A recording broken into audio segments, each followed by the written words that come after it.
मिश्रा जी के यहाँ पहला लड़का हुआ तो पत्नी ने कहा, बच्चे को गांव के सरकारी विद्यालय में शिक्षा दिलवाते हैं। मैं सोच रही हूँ कि सरकारी विद्यालय में शिक्षा देकर उसे अच्छा नागरिक बनाऊंगी। मिश्रा जी ने पत्नी से कहा, अच्छा नागरिक बनाकर इसे भूखा मारना है क्या? मैं इसे बड़ा अफसर बनाऊंगा ताकि जिंदगी में कामयाब बने। मिश्रा जी सरकारी बैंक में मैनेजर के पद पर थे।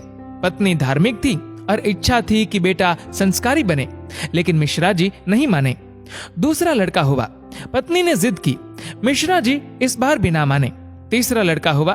पत्नी ने फिर जिद की, लेकिन मिश्रा जी एक ही रट लगाते रहे, कहां से खाएगा, कैसे गुजारा करेगा, और इस बार भी नहीं माने। चौथा लड़का हुआ। इस बार पत्नी की जिद के आगे मिश्रा जी हार गए। अंततः उन्होंने उसे सरकारी विद्यालय में शिक्षा दीक्षा दिलवाने के लिए भेज ही दिया। अब धीरे धीरे समय का चक्र घुमा। अब वो दिन आ गया जब बच्चे अपने पैरों पे मजबूती से खड़े हो गए। पहले तीनों लड़कों ने मेहनत करके सरकारी नौकरियां हासिल कर ली। पहला डॉक्टर, दूसरा बैंक मैनेजर, तीसरा एक गवर्नमेंट कंपनी में ऑफिसर के पद पर जॉब करने लगा। एक दिन की बात है, मिश्रा जी पत्नी से बोले, अरे भाग्यवान, देखा मेरे तीनों होनहार बेटे सरकारी पदों पे लग गए ना, अच्छी कमाई भी कर रहे हैं। तीनों की जिंदगी तो अब सेट हो गई, कोई चिंता नहीं रहेगी अब इन तीनों को। लेकिन अफसोस, मेरा सबसे छोटा बेटा संस्कारी बनकर पास ही के विद्यालय में नौकरी कर गांव में ही खेती को संभाल रहा है। जितना वह 6 महीने में कमाएगा उतना मेरा एक अफसर बेटा 1 महीने में कमा लेगा। अरे भाग्यवान, तुमने अपनी मर्जी करवाकर बड़ी गलती की। तुम्हें भी आज इस पर पश्चाताप होता होगा, मुझे मालूम है, लेकिन तुम बोलती नहीं हो। पत्नी ने कहा, हम में से कोई एक गलत है और इस बात का दूध पानी का पानी हो जाना चाहिए। चलो अब हम परीक्षा ले लेते हैं चारों की, कौन गलत है कौन सही पता चल जाएगा।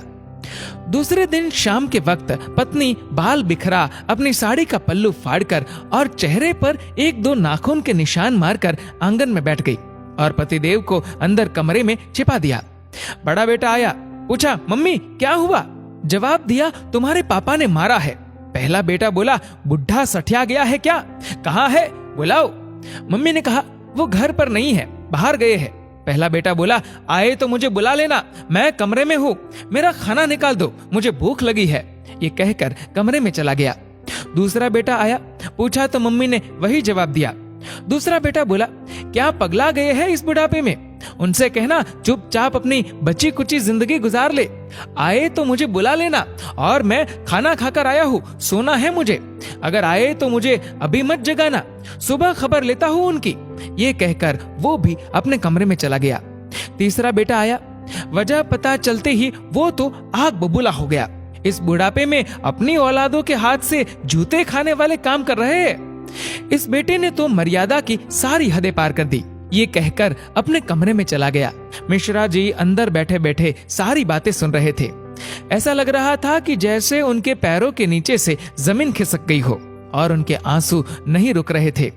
किस तरह इन बच्चों के लिए दिन रात मेहनत करके इन्हें पाला पोसा, बड़ा आदमी बनाया, जिनकी तमाम गलतियों को मैंने नजरअंदाज करके आगे बढ़ाया, और ये ऐसा बर्ताव अब तो बर्दाश्त ही नहीं हो रहा।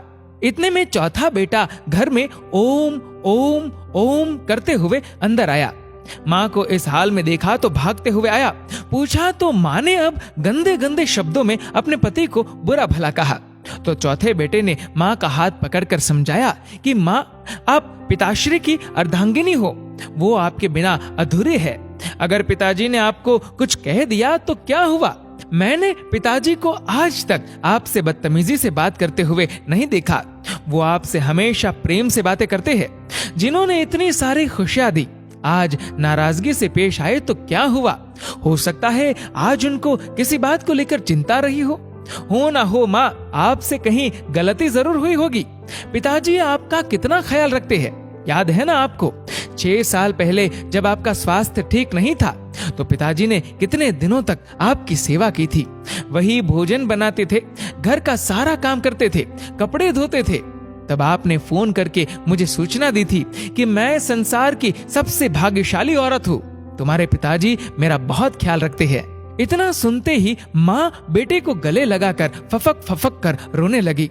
मिश्रा जी आंखों में आंसू लिए सामने खड़े थे। अब बताइए क्या कहेंगे आप मेरे फैसले पर? पत्नी ने मिश्रा जी से पूछा। मिश्रा जी ने तुरंत अपने बेटे को गले लगा लिया। मिश्रा जी की धर्म पत्नी ने कहा, यह शिक्षा इंग्लिश मीडियम स्कूलों में नहीं दी जाती। ये शिक्षा तो परिवार के व्यवहार व संस्कारों से मिलती है।